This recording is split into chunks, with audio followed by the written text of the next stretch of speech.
Welcome back to another episode of the Empowered Plates, Empowered Lives podcast. It's your healthy habits and lifestyle coach, Giovanni, and I help those with endometriosis and polycystic ovary syndrome reduce chronic pain, eliminate stress, and minimize irregular or heavy periods. Y'all, today in the Good Vibe Studio, we have Sia, the transparent therapist. But before we dive into this episode, y'all already know what time it is. And if you don't, welcome to the show. But guess what? Vibe with me, y'all. Welcome to the Empowered Plates, Empowered Lives podcast.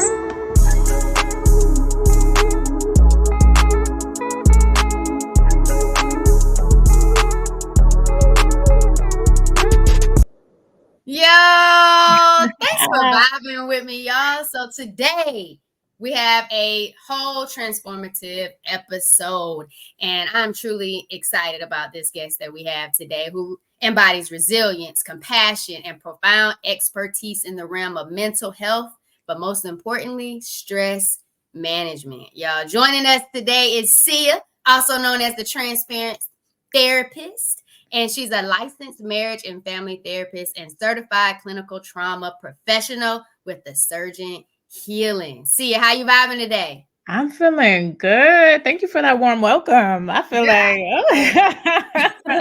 No, it is all good. I'm so excited for you to be here today. I just know that you're amazing, and I'm just excited to what I and my audience is going to experience today. So let's first dive straight into one of the biggest things that we discussed before, and it was in March 2023. You collapsed and faced a severe health crisis. Can you kind of walk us through that experience and the mindset shifts that helped you navigate such a stressful period in your life? Because I remember you saying, I can't dance no more. And as a dancer, I was like, oh, snap. Talk to us, Sia. Talk to us. Yes. So March 2023, I'm going to say my whole life changed, actually. It was the very first time I had realized that we're not promised like all of our abilities at all times. So I was sitting on the couch watching a show like I usually do. I got up, y'all, and I collapsed. My legs just were not working anymore. I panicked, of course. And I was like, okay, you know what? Let me just try to pick myself back up. I could not. So at that point, I had to call my husband. He came down. I was like, yo, are you all right? I'm like, I don't know what's happening. I was like, so he helped me back up on the couch. And I'm thinking like, all right, y'all, I'm going to wait a little bit. Maybe something's going on. Let me give some time. Time went by, y'all. My legs was still not working. So that's when I'm like, all right, what's going to happen? I go to the doctor. They could not figure out what was happening. They did that reflex test. Yeah, I have no reflexes in my like lower half. And so at that point, that's when my PCP, my primary care, was like, yeah, you need to go to the hospital. So this is when like the thoughts were going through my head, like, okay, am I going to dance anymore? Because I'm a dancer, y'all. How am I going to take care of these kids? Because I have 3 of them who are all under 6 right now. And I was really afraid. Like, I didn't know. I thought I was a fairly healthy person. I was telling you, Jojo, like I went vegan before I was pregnant. I went vegan 6 years ago. The only time I had meat was during my first pregnancy because I was craving red meat. After that, went back to veganism, then switched to pescatarianism, but dairy-free. And I was just thinking like, okay, what am I doing health-wise that's wrong? Later to find out, like hindsight, like, oh, wow, March 2023 was a very stressful time in my life, right? And that's when I dedicated myself to really understanding how stress impacts the body, how trauma, vicarious and just trauma that we have not acknowledged affects us, so much so that it can lead to somatic impairments and disabilities. So And I hear somatic often, and I feel like it's now starting to become like a trending term. I don't know if other people have seen it. It's always like these somatic exercises, somatic movement, and it's not something that I've always heard about. Can you just break down somatic for us, for those who don't hear a lot about it or just see the trending posts on social media? What do you consider? So when I'm just kind of talking to my patients and clients about it, somatic is just your body, right? Internally, like bodily functions. How are we so if you're saying like physical, right, we can replace almost physical with somatic as well, right? So how is your mind impacting your physical, so to speak? I like that. And so you talked about being plant-based, veganism, and during that time frame, what did your stress look like by incorporating that type of dietary lifestyle? Oh yeah, y'all. So I don't even know how I fell into veganism. Um Actually no, I'm lying, y'all. I fell into it because I wanted to lose weight. I don't remember, maybe there was some kind of Ah, event coming up, and my line sister, she is a vegetarian, and she was like, "Oh, I'm gonna put you on this kind of like military diet." I forgot what it's called at the time. And I did it for maybe a week, and I was like, "Oh, this is kind of cool. Like I don't really need to eat meat." All right. Coincidentally, I was trying to get pregnant prior to being vegan, and I wasn't even correlating the two, and we could not get pregnant, and I had just given up at that point. But when I switched to veganism, I sure enough was popping these babies out like a factory. That's it. so it helped with It fertility sure did. as well as stress. Okay, so that plant-based lifestyle kind of showed up in different results for you. I like it. So you were telling me about how you were never officially diagnosed with Mhm. endometriosis or polycystic ovary syndrome, but you had symptoms like painful sex. You had the facial hair. You were figuring out like why couldn't I have kids, which we saw that lifestyle change with the diet helped with that. Mhm. But then you started talking about asthma and then possible multiple sclerosis, and I think Mhm. it's another name. What's how do you say the HS word? Oh, hydronitis suppurativa. There you go. Yeah. What Uh, does that look like? yeah, so all 3 of them. So, honestly, the asthma portion, I haven't really linked to health yet because I did get asthma when I came to the States. So I'm from Jamaica. When I moved to Florida, I just had a hard time breathing. So I was Mhm. young too, and that's when I was diagnosed with asthma, and I've had it since then, but my asthma is more so, I thought it was exercise induced, but I honestly don't know because I just did a whole 5K, and I didn't have to touch my pump once, Come right? on, I know, right? God's that good. sounds good. How was that 5K experience? Oh my goodness, it was amazing. So it's called the Mud Girl Run. So it's not as intense as others, but it proved to myself that, like, you are so much more than your disabilities or your illnesses, right? So I love it. I would definitely do it again, even train for like one of the harder ones too. Come So through. yeah, but my asthma, I'm not gonna say I don't think, I just haven't found the link yet. But with the MS, that is still, we're actually this Friday have to go do another what you call it, scan. But I don't know. I don't know. But with the HS though, that one is 100% linked for me, and many others is linked to health, right? A lot of people say you have to cut out your gluten, you have to cut out soy, dairy. A lot of people say that is really, like, when they eat certain meats, right? It can really flare up. So HS looks like lesions on your body. I get them like underneath my armpit. Some people get them like on their butt. Some people get them in their nether regions. Some people get them like on their chest all over. I only get mine's like underneath my arm sometimes. Um, and that actually went undiagnosed for a long time until I told the doctor, like, no, I have this. Like, I did a lot of research, and then lo and behold, they were like, oh no, you're right, right. And I tried to cut out very recently. I think I was sharing with you that I've been trying to cut out gluten, but y'all, gluten is everywhere. So it is so hard.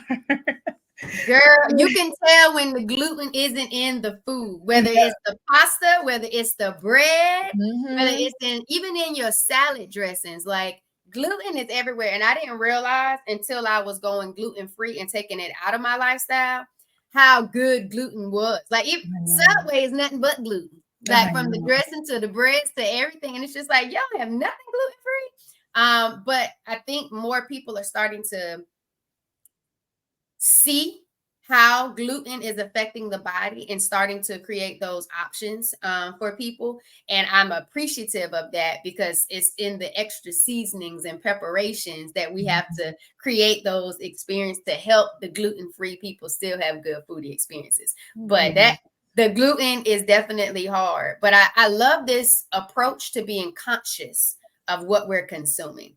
Because if we weren't, we would just keep eating and not look at the back of the box, not be mindful of what is going to actually happen once we consume the foods. And so I love this shift that we're starting to take as a society, or those that are more health conscious, with these types of ingredients.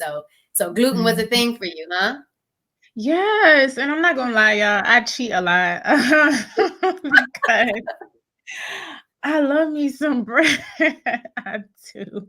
And I mean, it is an acquired taste. So like when I switched over to like gluten-free bread or bagels, it's almost to the point where it's just like, all right, I'm not even gonna eat this anymore. Right. But there are times when I'm out and I'm just like, whoa, my body is gonna have to body through it. So Girl, I have to like, again, it's in the seasoning. So like when I was eating bread, because right now I'm on a high raw journey.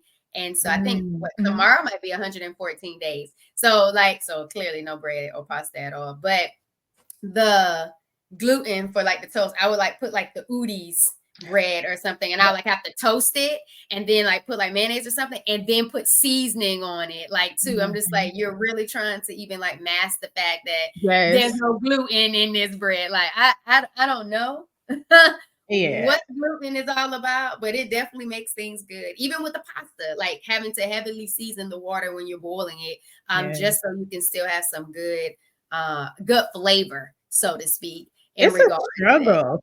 to It's a struggle out here. real life. And I'm glad you say it. Like sometimes I cheat, and that's okay. Like never box yourself in. And I think that's the part about mindful eating that I love, is that if you're craving it, get it in moderation. Listen to your body, listen to your hunger cues, but don't beat yourself up about it and say, oh, I can't have it, I can't have it, because then that leads to stress, right? Now you're stressed out because you don't know what to eat because you really want this and you're not eating that. But speaking of stress, how have those health challenges kind of shaped your approach to therapy and stress management? Yeah, well, so speaking for me personally, I am actually mindful because I realized that when you do eat certain things, so like for example, when I was eating dairy, I realized that my body was just so heavy. And the thing, there's that trifecta we talked about, right? So like the way in which you feel, you can then start to interpret as like, oh, maybe something's wrong with me. All right. So I became mindful of what I'm eating, but then I also try to, with my patients, I'm just like, hey, you should actually find like a holistic, or I'm like a naturopathic nutritionist, or just providers that can tie all these pieces in for you, because we are technically what we put into our bodies. All right. And then what we produce out is either going to be good or bad. Right. And then biblically speaking, I mean, is there in the Bible too. So we want to produce good fruit. And with that, so with me saying that, I want to make sure that I'm reducing my stress by all means. So it's whether if I'm doing something that's going to put me into a space of like calmness, or if I'm eating something where I know like, hey, this is going to promote so chamomile, right? This is going to promote some relaxation, or skull cap, those kind of things. I'm making sure that I have them in my reach at all times, because adversities are going to come in life. Like it's just promised to us. It's going to happen. So how can we be more proactive in making sure that when we reach those stressful times, we have those resources to tap into, but then also being very self-aware, because some people don't even know when they're bordering on the line of stress, right? It's just like, oh, this is my normal. Right. This is how I always am. So I'm not stressed. It's just my norm. But no, honey, you're stressed, right? And you've become so accustomed to it that you don't even know what the other side looks like. So I appreciate you walking us through that. And I remember you talking about like stress, but then you also said, I don't like to use the word trauma. I like to use like unresolved hurt, right? Isn't it yep. unresolved hurt? And because sometimes people don't even realize that the unresolved hurt is a trigger to your trauma. And so you don't even know that you actually need the help or think that you need the help because it's been so suppressed. And so you're kind of walking around functioning like everything's okay when it's really not. Yeah. And it then goes back into what you just taught us about somatic, that energy that's in the body that's stored, that's not having a way to even get out because you're not even addressing it, because you may or may not even be aware or ready. So let's talk a little bit about that unresolved hurt. So you're a strong advocate for EMDR therapy. And I mean, if it wasn't, it was my line sister the day before, and then I spoke with you and you hit me with the EMDR therapy, and I was like, oh my gosh, this sounds so amazing. Can you explain what EMDR therapy is and how it helps individuals dealing with unresolved trauma, stress, or hurt? Yeah, so EMDR is a neurosomatic, so that word we just talked about, right? So it's your brain and your body kind of therapy that was first used with war vets, right? And they found out that, hey, these people are going to war, and when they come back into society, they all messed up, right? So we first started using it with PTSD. Later to find out that this type of therapy where we're integrating both your mind and your body, so we're doing some eye movement, we're doing tapping to help cross your this, you have a hemisphere, you have your left and right hemisphere, to cross this line helps to position memories, feelings into the right place, so you're processing it correctly. The acronym is eye movement desensitization and reprocessing. But due to COVID and I'm sure there was research prior to that, people couldn't go in office and do eye movement, right? And so they started to develop other ways that we could cross the hemisphere. So a lot of people talk about like butterfly tapping that looks like this, right? Or for me, I can't butterfly tap, y'all.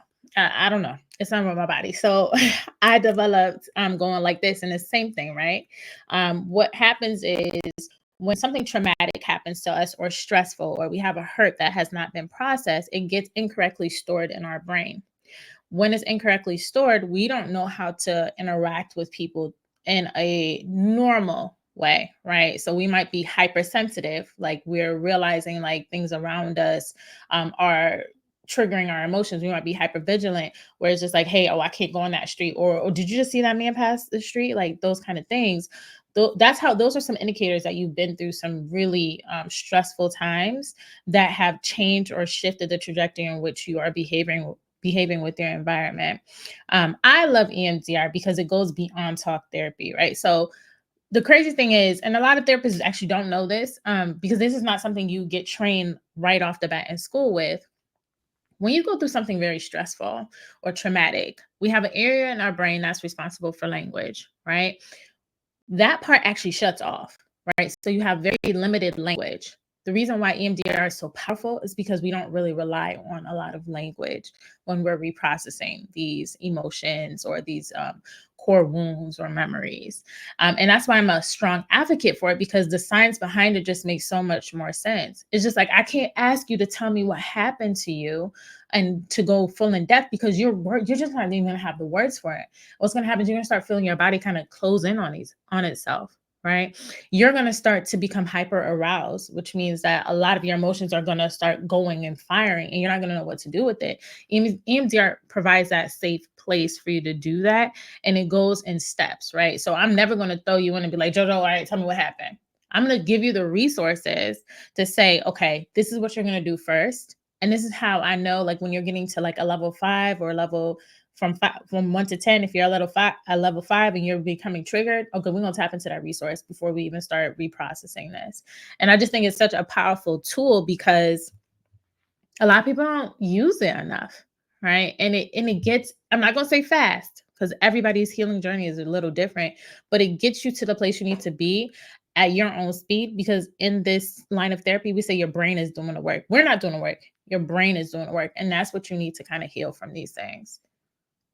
I absolutely love it. And I just have a question. What does that resource look like? So you said you're not going to just dive straight in because you might start, dealing with emotions that you're not even prepared to cope with or have the resilient skills to even address. What does those first few resources kind of look like to even prepare you at the beginning stages of EMDR? Yeah. So resources are things that you can attach yourself to, your mind, right? We call it installing. So that when you meet this trigger, or if I'm doing EMDR on you and I'm realizing like, okay, JoJo is kind of going off the deep end, I'm gonna say this cue word that we've installed, so that when I say the word, your brain is gonna know, like, okay, hold on. Whenever I have like this wise figure or this calm place that I have instilled, my brain can go just like this. So I'm gonna give y'all a real personal. I'm transparent, y'all. So on my way back home from podcasting, Transparency therapist. Come on. y'all thought I was gonna die on that plane. So so we are heading into the state, and the pilot was just like, sorry guys, and see, this is like normal, they say, the flight attendants have to buckle themselves in because we're hitting a rough patch. We're gonna do an emergency landing, because my flight wasn't supposed to get back in until, like, it was supposed to be a 2-hour flight. It was a 1-hour flight. Okay. And they were like, yeah, we have some really rough weather. And so then the pilot comes back on and says, like, hey, listen, look, no, nobody can get out their seats. If it's an emergency, we're sorry.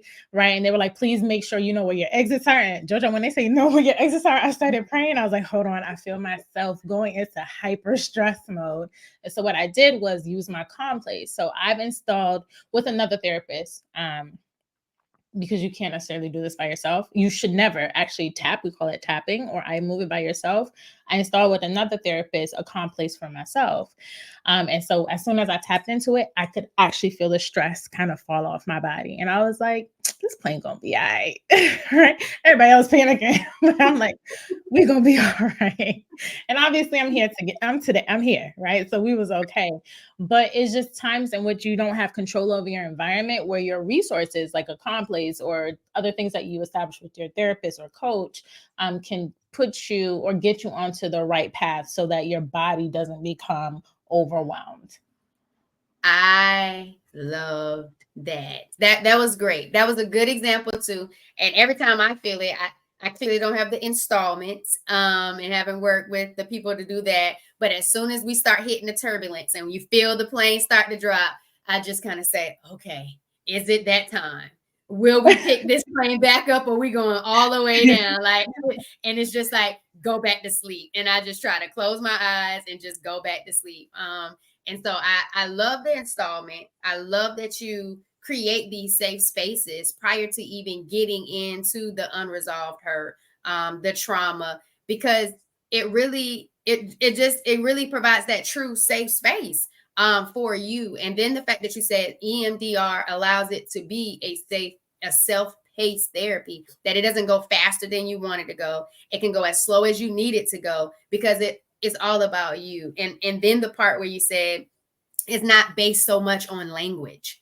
A lot of times people don't even know the words to say when they're trying to articulate what their thoughts, their feelings, their beliefs are, in regards to everything that they've experienced. So I truly enjoyed the deeper dive into the EMDR therapy approach, and the fact that where it came from, where it is now, and then how people were able to be innovative during the COVID times when you can't get in there to do the physical aspect of EMDR. So let's talk mindset, because you said you had to get to your calm place. So how do unresolved hurts and traumas affect our actual mindset, and our overall mental health? What are your thoughts on that? Yeah. I think a lot of times when we go into these places where we have unresolved hurts, or just traumatic experiences or experiences that have not really been processed, it tells our brain that we're not safe. Right. And so it kind of takes away our lack of security, or our security. And so when you're going into these relationships with people, whether they be platonic, familial, romantic, if there's something that your partner or a friend does or a family member does that even remotely triggers one of those unresolved hurts, you're going to feel like, oh, hold on, I'm not safe. Right. And so for some people, when they feel unsafe, they actually become very defensive. Right. Other people become very offensive, where I might pull away. Other people might be like, I'm gonna be in your face. And I'm not sure why I'm in your face right now. I'm not sure why I'm acting this way, but this is what's gonna be. And I think it's super important for us to just be very aware of pardon me, any hurts that we haven't been able to address. Right. outside of EMDR, I also tied into something called attachment theory. All right. I don't know. Are you familiar with attachment theory at all? No, and break it down. Oh, girl, this is my jam too. Okay, Come so on. let me sit up for this. Okay. 'Cause I um, think I'm gonna get something out of this it- already. so attachment theory is primarily based about in our childhood, like the way in which you attach with your parents or your caregivers, the way in which you're going to attach in the world, right? So we have our unsecure attachment, we have our secure attachment, right? We have our anxious avoidant, right? We have our dismissive. All of these, I mean, there's so many different areas in this, right? But let's say you have an unresolved trauma or hurt from your childhood, right? What's going to happen is you're not going to be secure in your other relationships, right? Not as secure. And of course, we show up differently with different people, but we might start becoming anxious, right? Have this anxious attachment where it's just like, hey, we might fight, but I'm fighting to keep you close because I'm Mhm. afraid that you're gonna leave me because I don't have that security. Or it might be dismissive. I'm gonna let you go because I'm not gonna give you the opportunity to leave me because I need that security. They always lead back to security, right? How you've secured yourself in your parental or caregiving relationships is how it's going to show up in your everyday walk in life, right? And so I kind of just want to throw that in there. Please stop because I can go on tangents, right? So make sure I'm You're doing answering the question. You're doing good. But yeah, so I think it's very important for us to just be self-aware and assess like how we are interacting with others too. Like, is there a part of me that just doesn't feel secure, which is why I'm not talking to this person enough, or I'm not exerting myself enough because I'm afraid of this rejection, because that same rejection I'm Mhm. afraid of, I've gotten in the past with my parent, right? Oh, my parent had to work. And so it could even be subtle, right? My parent had to work a lot, right? So I didn't see her enough. I didn't see my mother enough, right? And so now it's just like, I don't really want to be in a relationship where you work a lot because I need to be able to see you, right? Well, I think that was a word. Hold on. Okay. That was. That Yes. was. Just hit Yeah. that pause. Let that resonate. Mhm. I'm with it. And so, I mean, yeah, I just, did I answer your question? You did. Okay. I mean, that was good. We were talking mindset and Mhm. that the whole unresolved hurt and how it can affect our mindset. And you really just brought it back to, as deep as it goes into like your childhood. And I think a lot of times, and we see it on social media, and it might look cliche, but a lot of times people say when you're dating someone, you want to sit down on the first date and say, have you healed all your traumas, and what things in your past have you not addressed? And sometimes people say, well, that's a lot, at the beginning of a relationship, but it really just, I mean, it's in your delivery on how you do it and your Yeah. comfortability. But I really believe that it's important to see where people are in their healing journeys and whether or not they value healing as being important. Because if you constantly continue to push things off to the side and don't want to address them, that could fester into something within that relationship that is not even a relationship problem. It's a you problem. But since you never addressed it, now it's a us problem. And I Mhm. just love the fact that you went into attachment theory and how people look for security, but it needs to be security in themselves first before it can be in other types of relationships. But I enjoyed the deep dive into attachment theory just as much as I enjoyed the EMDR. But I guess my next question would be, what are some of those techniques or practices that can help individuals actually start addressing the unresolved hurt and trauma so that way they can have healthier relationships, one for themselves, but then with other people? Yeah, I would say that maybe the first thing, I'm an advocate for therapy. Get a therapist, one. But if you can't afford a therapist, start journaling the way in which you think you've been hurt in the past, right? So it can be something as simple as, oh, they didn't invite me to their birthday party, right? Or, man, I didn't have the ability to go to school because my parents couldn't afford it or I couldn't afford it. Those small things are things that can be considered stressors. I'm not going to necessarily say trauma unless it's shifted the way in which you're emotionally involving yourself, the way you think, and the way in which you're interacting with your environment.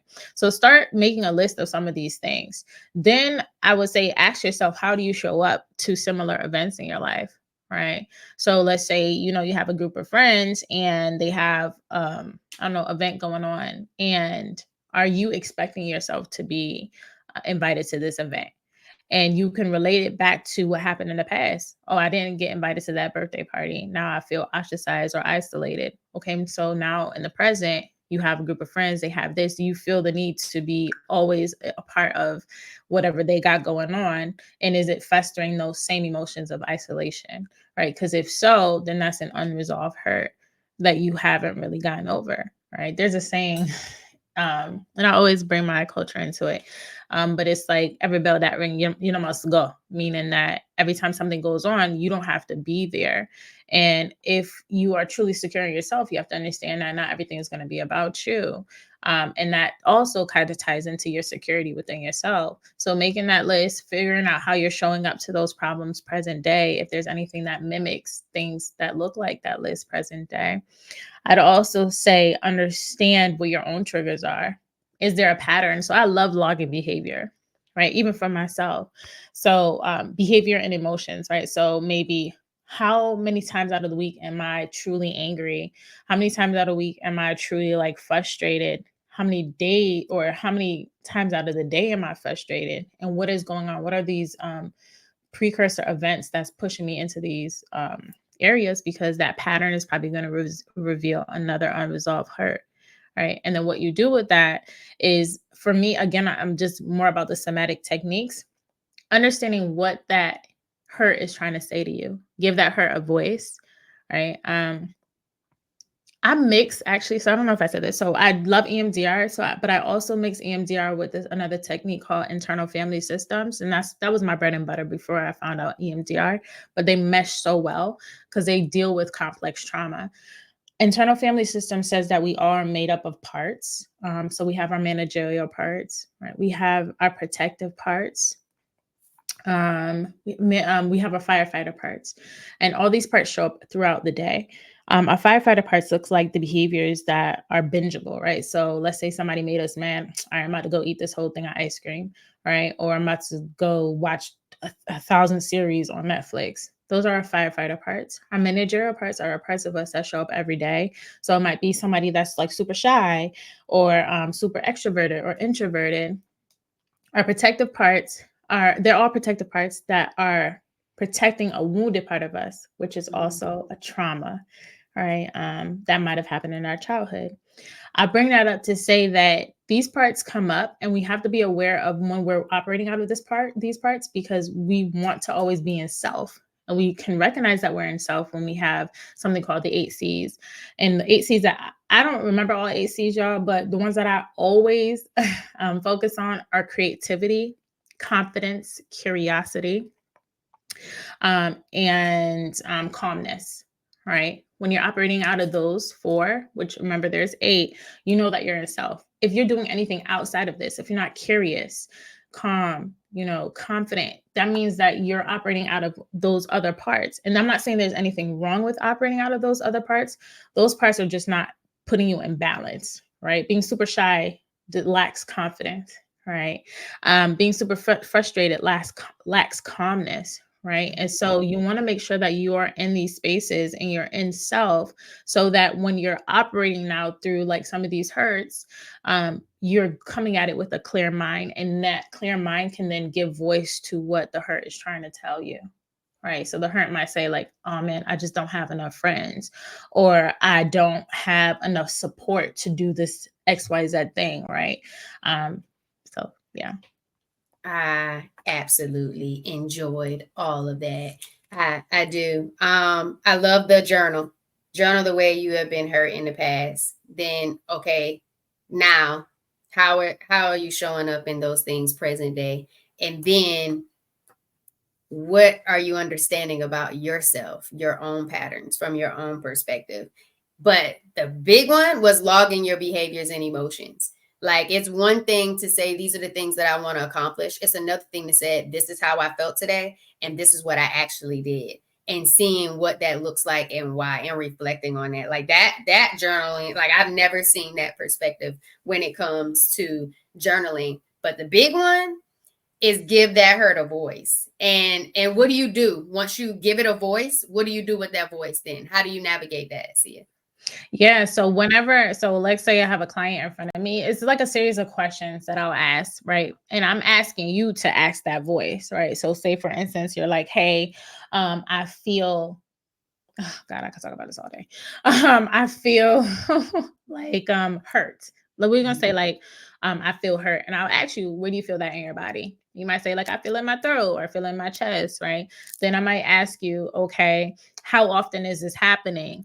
And you're answering, you're telling me this, but the moment in which I say, okay, I need you to have a conversation with that part of your body, or that hurt, because now we somaticized it, we gave it like an actual feeling, and we know, we pinpoint where it is, and I might even ask you to give it a name. And I'm telling you, everybody, I think when I'm saying this, it might sound crazy, but when I ask you to ask that thing in your chest, if it has a name, it always has a name, right? And that's a part of you.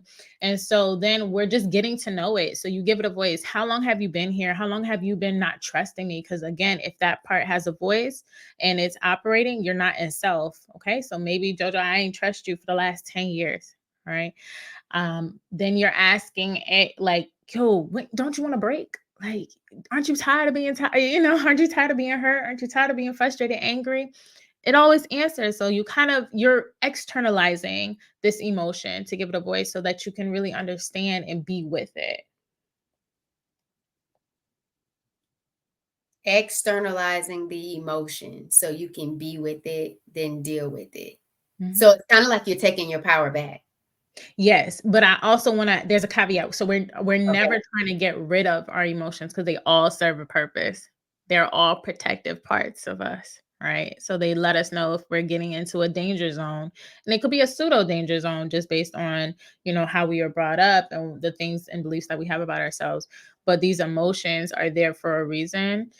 So we never want to get rid of it. We just want to, yes, take our power back. Right. So I'm never going to say something to somebody like, we need to get rid of your anxiety. That would be no, that's a no no. Right. I don't ever want you to get rid of your anger either, because these are your primary emotions. It's just a secondary emotion. What are we doing with that? Right. How are we reacting to how we react initially is what we're trying to kind of shift. Okay. So let's say the emotion is um abandonment or rejection, and that started at such a young age. Let's say a parent not being in your life, or what does that look like for that person who now needs to journal that type of hurt? Mhm. So the thing is though, Jojo, so a lot of people can go through abandonment and rejection and have a different response, right? Agreed. Right. Yes, and I've heard of that before. Because some people can be abandoned and rejected, and that can make them kind of retreat back and kind of Mhm. isolate and not be as open or trusting to people. But then other people, when they're rejected, it kind of makes them a little bit more promiscuous and throws themselves out there. And I've seen it, and I've noticed it like within my own self, Mhm. and other people who've had similar experiences. That's why I was like, what would that even look like for that person? Yeah, and so I'll say, okay, so let's go with like the promiscuity, right? So let's say this person was abandoned, rejected, and they started to like look for love in all the wrong places. That journal might look like, okay, well, when did I first recognize that I was hurt? Right? Mm. Was it when that parent left, that caregiver left, or was it even long before then? Right? And what is it that I needed that I'm still not getting now? Right? Or what is it that I'm looking for that wounded part of me, that maybe 10-year-old part of me, 5-year-old, right, is still looking for? Because who's showing up in these relationships or these like interactions with this person that I'm being promiscuous with? Is it the 42-year-old me, or is it the 10-year-old me still? Right, because we all kind of get locked into these developmental ages, and then the way in which we're interacting is what we're showing that person or that situation. So I would say, like, yeah, just understanding what is it that you're lacking. And I mean, it's easier said than done, right? Because a lot of this, we can't do it overnight. Of Right. course, of Right. course. And It's then a once you're doing, process. it is a process. And then once you're doing that, just understanding better, healthier ways to get what you need outside of like the alcoholism or Mm. shopaholics, which I used to be, right? Just understanding like what kind of control can you get that's a little bit more healthy. I got you. So you just said shopaholic. So it goes into like my next question. How do you incorporate stress management techniques into like your daily routine, especially considering your demand as a therapist, your own health challenges, a mom, all the titles, a podcaster, a business owner, like how do you navigate it yourself every single day, incorporating stress management techniques? What does that look like the COA? Yeah, so let me run y'all through what my day looks like. All right. So, and it looks the same every day because I know this works for me. When I don't wake up thinking like what kind of stress am I going to run into? I wake up thinking like how can I make sure I'm proactive, right? With the stress. So, for me, I'm waking up, I'm doing like a devotion, a Bible devotion. I'm then working out every single day, right? What and it's not necessarily high intensity, is it can be low intensity, but I know working out works because again, somatic, right? Our stress lives in different parts of our bodies, right? And because it lives in different parts of our bodies, movement helps to release it. Right. So a lot of times people carry stress in their hips or their backs, their necks, right? Just simple movement can help release some of that. I'm not saying cure it, but it'll help release it. So I'm always doing some kind of movement. At least 5 minutes a day, I'm dancing. Okay. I'm dancing to something. Okay. And that's because I know that's what connects me and grounds me. So my calm place that I told you about on the plane, it's actually a dance studio, where I am always dancing to a song. It's a specific song, which I'm not going to tell because it's my complex, so it belongs to me. But I'm always dancing to a specific song, and that just kind of brings down my nervous system. But dancing in real life as well helps me. I love hugs. Affection helps me calm down my nervous system. I actually saw a study.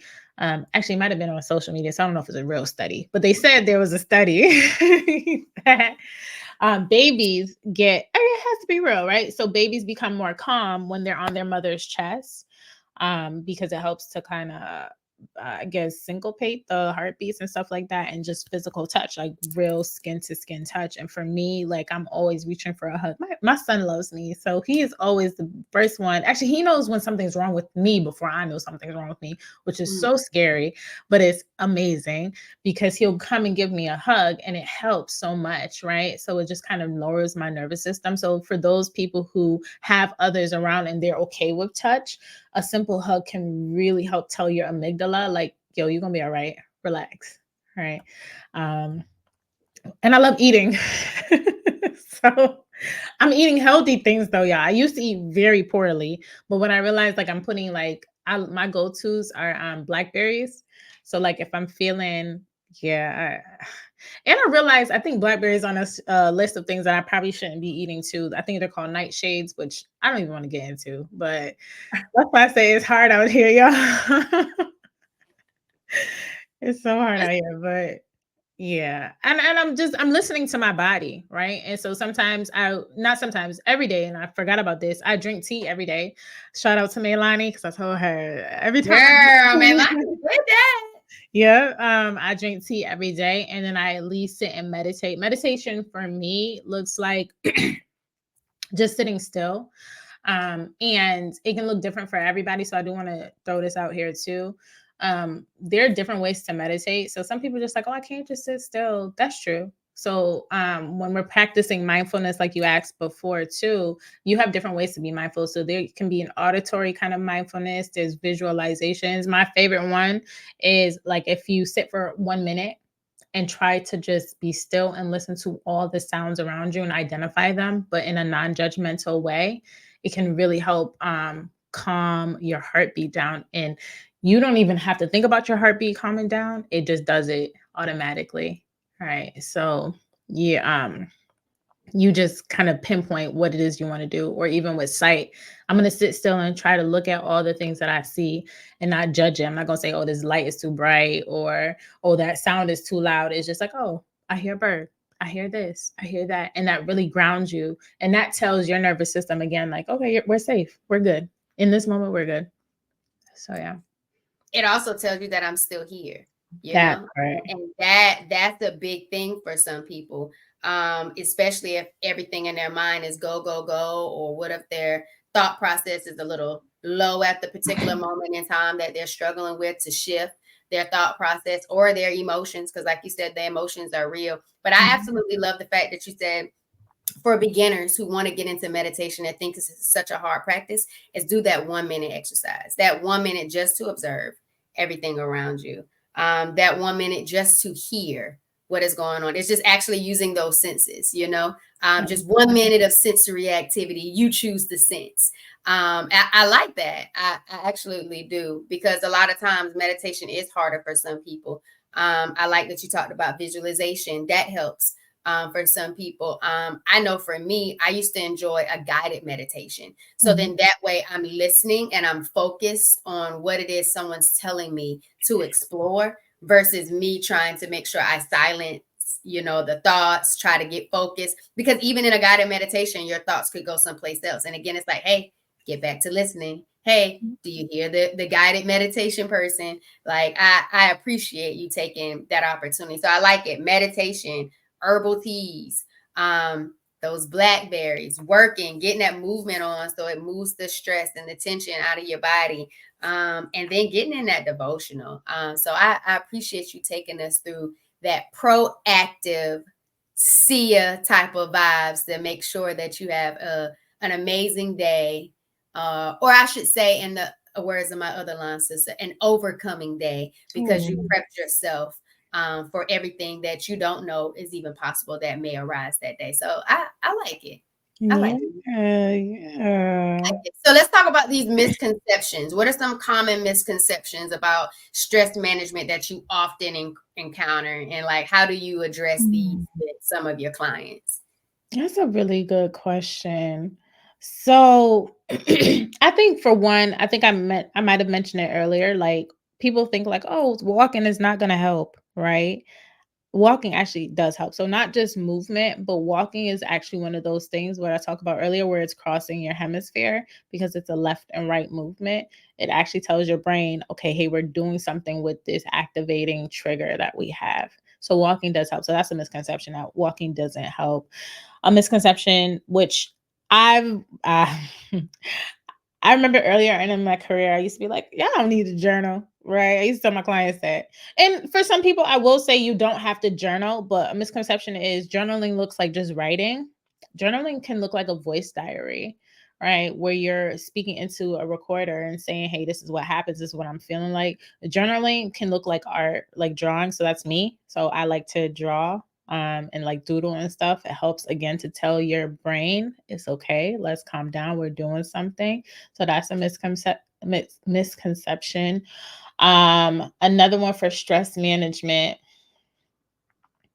I will say people think that just because you're doing something it's supposed to solve a problem, and it doesn't necessarily solve a problem. It's just helping you to cope with the problem. Right. And I think maybe those are my three. Like you can do things to help you reduce your stress or manage your stress, but it's not there to solve your stress. And so kind of rock I with it. like that. That's a good way to conclude on that statement. Transparent therapist, Sia.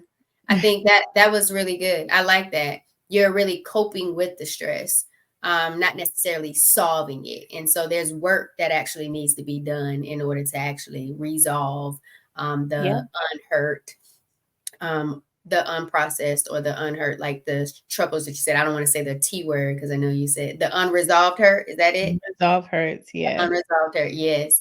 But I appreciate that walk there. And you're right, walking, like the endorphins are flowing, and it just feels like you're walking away from the things that were holding you back. So it's almost like you're not even the same person you were when you first started to walk once you're done with the walk.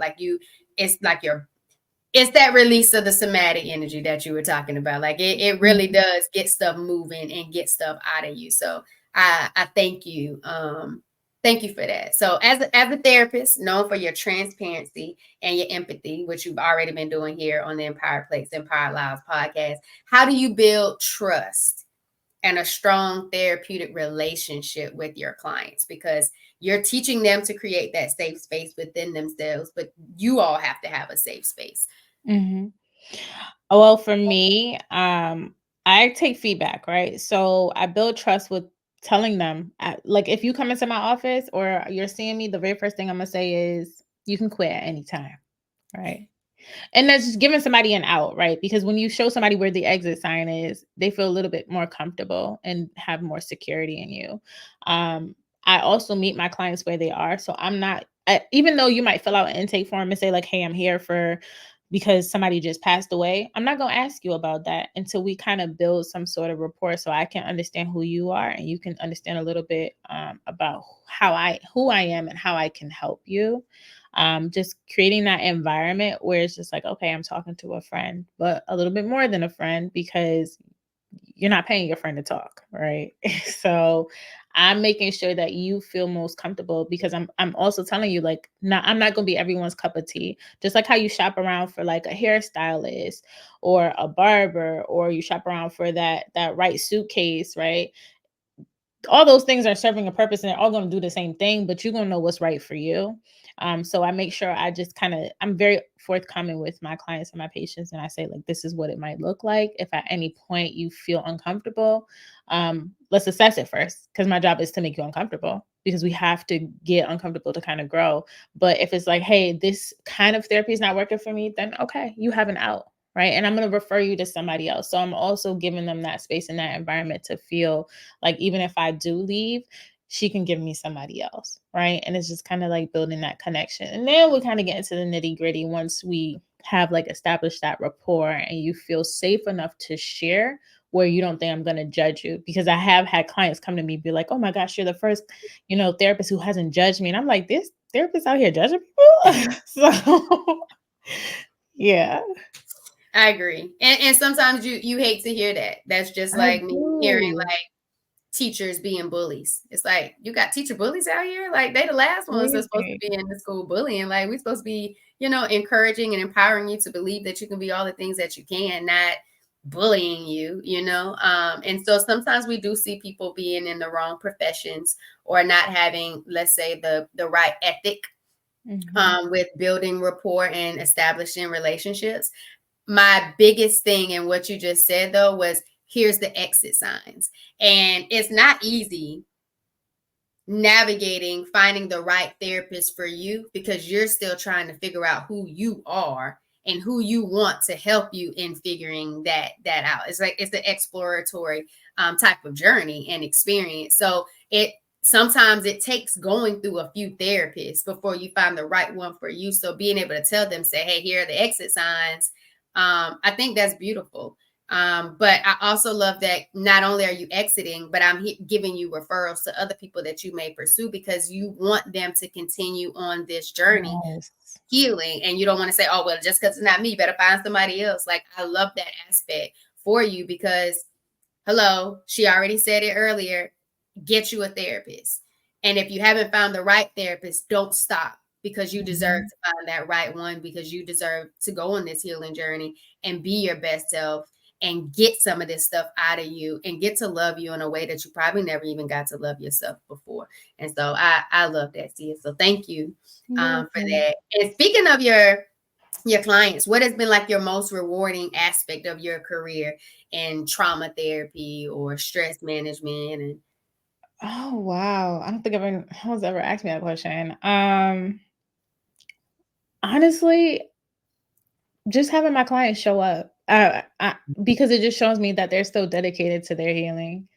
And I understand it gets hard, right? Because sometimes we just don't want to face what's happened to us in our past, or the things that we haven't addressed yet because it's scary.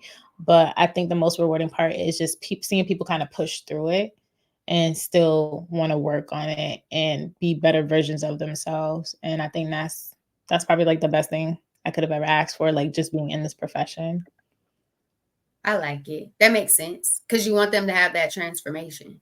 And so Yeah. being able to see them experience that. Yeah, I got it. I get it. Okay. So for those listening today, what is one piece of advice you would like them to take away regarding the importance of addressing unresolved hurt and managing stress? I will say we're kind of like us, what I said earlier, like we're so much more than our circumstances, right? So even if something has happened to us, it doesn't have to define us, right? Because there's so many different parts to us that can push forward and still have a positive outcome despite this kind of glitch in the timeline, so to speak. Right. And making sure that you have the right supports to kind of get you through it. So even if it's not a therapist, make sure you have somebody that's encouraging you and not telling you like, oh no. I understand people say you're going to be okay, which is true, but we can only be okay if we have the right supports and resources in place. Otherwise, you're going to be doing the same thing. And how are you going to be okay if you don't have something new to interject into your pattern? Right. So we want to break that pattern, have the right supports, right? Because again, we're just so much more than our circumstances. I love it. You talked about there's still other positive parts of yourself that could help you push through in order to live a good life. You know, there's still things that you can go after.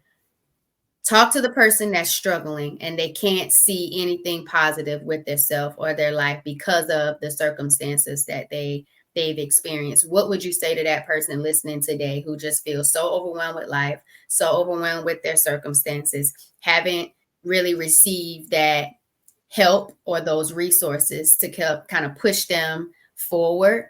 They're still exploring, looking for those things. Give them just a little bit of that SIA transparency therapist like vibe. What would you tell that person right now that's just totally struggling with even wanting to live, let alone think that there's anything positive in themselves to even want to live for, to see? I think the first thing I want to ask is, why are you still here? Mm. Because a lot of people will say like, I'm ready to give up, I'm ready to give up, but there's why we're still having this conversation, right? There's something still in you. And once you tell me why you're still here, and even if you're like, I don't know, then ask yourself, why am I still here? And really wait for the response from that overwhelmed part of you that's saying like, hey, I just can't do it anymore. Right. Because as crazy as it sounds, there's certain therapists, right? In therapies that kind of tell us to challenge or prescribe the behavior, right? Which I have not gone to this point in my career, which I don't think I ever will. But there's some people who just ask them like, well, why haven't you killed yourself yet? I don't know if Mm. I can say that on here, depending on what platform you have, right? But why haven't Me you? too. Okay, well, why are you still here? Why haven't you gone yourself yet? Right? And that really that changes. What happens is it shifts the way in which you've been thinking, right? Like, oh, I should, instead of like, why haven't I? And you're Mm. always going to get a response. I haven't yet because I still have that hope. And though you haven't verbalized it yet, but you're here, you're asking for help. A person that has lost hope actually wouldn't it's not here anymore. Those people are not here anymore, right? Because they've done something about it. Like, I don't have no more hope. I'm done.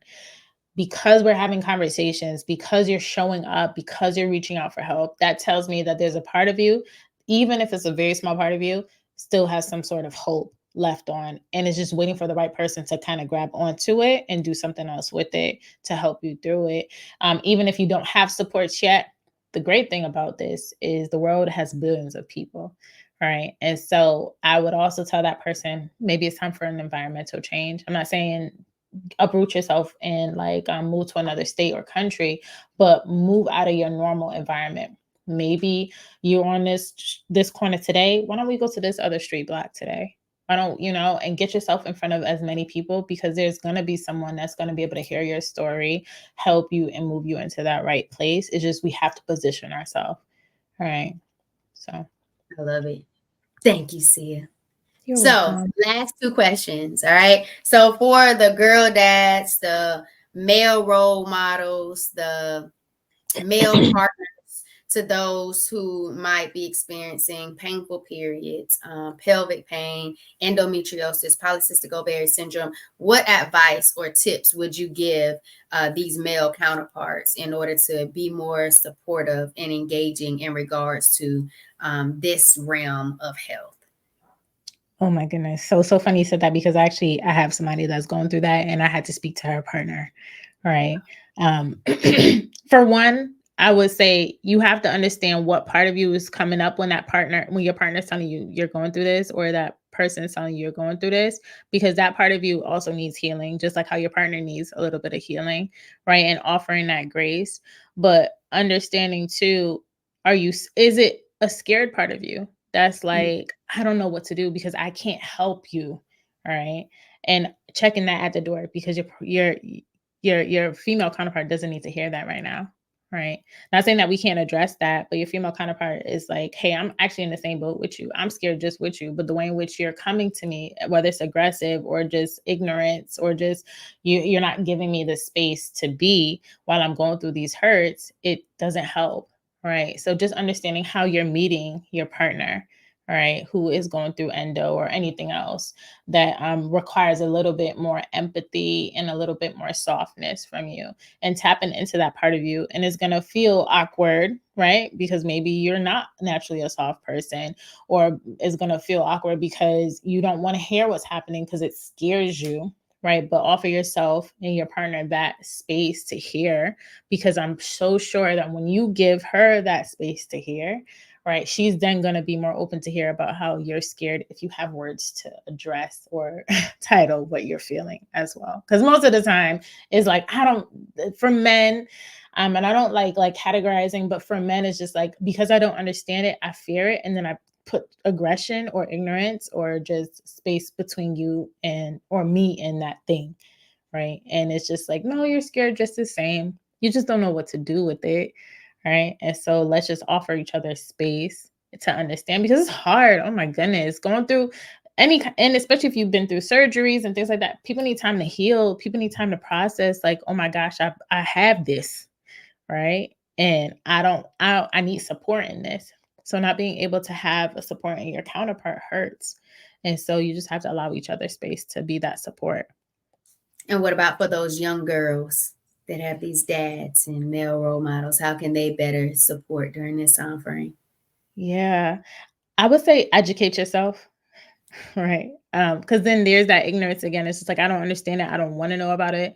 Right. So if you're a father and your daughter is going through this, just educate yourself as much as possible. Well, what she might be experiencing, so that you can kind of put yourself in her shoes to, I mean, I don't have ovaries, but like, or anything like that. But so you can understand just even a tenth or fraction of the hurt that she might be experiencing, both physically and mentally. Right. Because I feel like the more you know, it staves off like that, the anger or aggression, or that just like distance that you're putting between you and your daughter, or that young person that you are role modeling for, because people just don't really understand some of these things, and not all illnesses are not built the same. At Right, all. all diseases are not built the same. At So all. And then even when you have them, they don't even look the same in the same person, like in a nope. different person. Like it doesn't, that like the journey is totally different. And that's Yeah. that's the whole reason why I started the Empire Plates, Empire Lives podcast, is I wanted to hear those journeys of strength from those with endometriosis, polycystic ovary syndrome, fibroids, adenomyosis, and then other health issues that come about, because no one has the same story. No one has the same Mhm. experiences. And then they don't even navigate the healing journey the same. So it's like, we get enough people on the platform to share it, then people can have different tools and different ideas to go and research and kind of figure out, okay, can I apply this to my healing journey? Will it work for me? And then you go on this exploration, and you're more empowered to really go do something about it, instead of being Yeah. overwhelmed and taken back by it. And depending on how open people are, I feel like attending appointments too. Like if you're open to it, if your daughter or a counterpart is open to you coming into an appointment, I think it kind of gives it a little bit more life too, and exposure to like what they've been experiencing. And I think that works two ways. So not only going to better understand, but also to advocate. This is what they're going through. Sometimes it helps when you have another person in the room with you that's Absolutely. supporting you and showing up and saying, this is what's happening to my loved one or to my child or, to my niece or the granddaughter, whatever the case may be. It's like, this is what's happening to them. And when you have two people, that applies a little bit more pressure to say that something needs to happen. Something has to And happen, so yeah. I like both sides to not only get education and an insight so you can be more compassionate and supportive with information and education, but also to advocate and Advocate. really show up in support to let somebody know that, hey, yeah, this is not normal and this needs to happen. So here we go. Last question, and then we'll conclude this thing on out. If you could have a meal with any historical figure, who would it be and what would you all eat? Oh my gosh.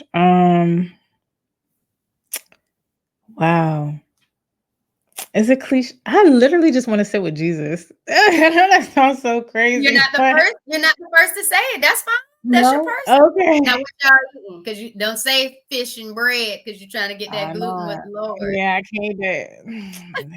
We're gonna have to do a nice fruit salad, maybe some chia seeds, I'm hemp is that's my new thing right now. Hemp seeds Hemp. for my protein in, yes.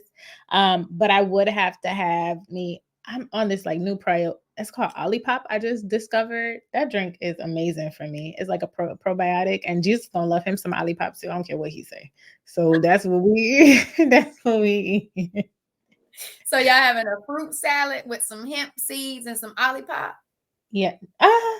No, let me switch it up actually. Okay, go I ahead. Come want on. a chickpea salad because I'm hungry right now and that's what I'm finna Oh, eat. I am too. I'm about to go bust down some cucumbers too. Go I ahead. want, I'm I want- listening. we finna eat this chickpea salad, but I have to zest it up, right? So when I do my chickpeas, I put jerk seasoning on there. And so we're about to have a jerk seasoned chickpea salad. I don't know what to call it, like a jerk chickpea salad. There But we the go. Olipop is staying, so it's not going nowhere. All That's what right. we have I'm there. with it. And why Yeah. Jesus? I don't know. Not even I don't know. Honestly, I feel like Jesus was so intricate. Like Hmm. people see Jesus as like this. Jesus is actually, someone may say that, but Jesus is like this big, he's God in human and man form. But like when I'm reading, like he's tossing table, Jesus had a temper too. And I'm like, let me sit with you. Like, tell me what was going through your heads when you seen them people do it. Jesus had a little stress. Sound like Yes, he was a little stressed that yes. time. And I just want to know. I'm just so curious. Like, what was it like to be the son of God? Like, and then have people like look at you funny. Because people always think like, because I am very spiritual. So people always think like, I'm going through so much stress. Nobody's here on me, like supporting me. And I always think like, yo, Jesus did it though. And look at him now. So that's just me. I'm with it. I'm with it. All right, Sia. So how can our listeners find more about you, your work, and connect with Mhm. you further for support? Yeah, so I'm on Instagram. You guys can reach out to me. It's Nearly, so Nearly, well, N as in Nancy, so Nearly, Sia, Nearly Sia. I also have a podcast called The Conscious Creative Corner on streaming platforms. However, on YouTube, because I do a little bit of other stuff outside of my podcast, it's called Sia the Therapist. Maybe it might be, yeah, Sia the Therapist on YouTube. So yeah, I can find me there too. If you are in need of services and you happen to be in Florida or Connecticut, you can reach out at assurgenthealing.com. So it's ASSURGENTHEALING.com. And I have free resources and workbooks and things of the such that you can download and use for your healing journey. I love it. Thank you so much, Sia, for the conversation. Thank you for being an amazing guest on the Empowered Plates, Empowered Lives podcast. Y'all, it's the Healthy Habits and Lifestyle Coach, Joe Vonnie. In the description of this episode, you can get you a free anti-inflammatory guide. We already talked about how food can be a very good role when it comes to your healing journey. So tap in Mhm. free. Got you some juice recipes, some smoothie recipes, but also different seasonings, herbs, spices, movement. We already talked about walking. So even if you're starting to feel just a little bit of stress, go on out there and get your walk on. Get your walk on and get that somatic energy flowing. But we also talk about stress management techniques and mindset. So it's my M to the third degree healing empowerment formula, mindset, mindful eating, and movement. Tap into the free guide. And if you're looking for a healthy habits and lifestyle coach, that application is in the description as well, so I can see how I can support and empower you on your healing journey. Yeah, it's been an amazing episode, a great time in the Good Vibe Studio. I love y'all. Thank y'all. But most importantly, thanks for vibing with us, y'all. All right.